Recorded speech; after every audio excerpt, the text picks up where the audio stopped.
That's not exactly right. You had to own property. So if you were a woman and your husband died and you had property, you got the vote.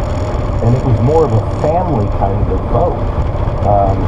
It wasn't against a woman. It was about who's the owner of property, correct? Yes. And a lot of women played a very important role in the American founding, Including Mercy Otis Ford, another American who was very prominent at the time of the Revolution, but who was written out.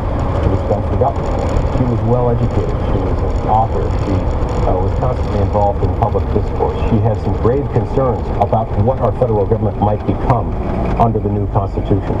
She was good friends with John Adams, but it became sort of a love-hate relationship. They had this back-and-forth exchange of letters over the course of many years in which she would raise concerns about the new government, and these discussions became increasingly heated.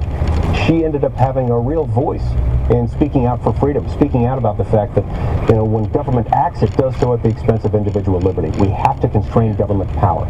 But that, too, conflicts with the modern narrative.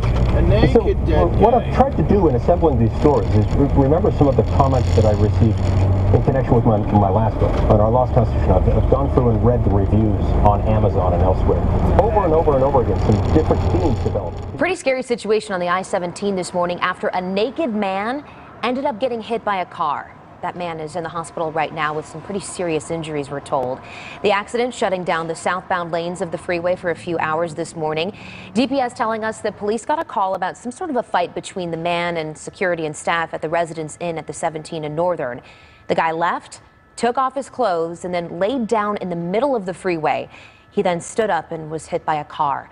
The driver of that car stopped. That person wasn't hurt, but the man who was hit was taken to the hospital in critical condition. Police are right now trying to figure out who he is by fingerprinting him at the hospital to see if he's in their system.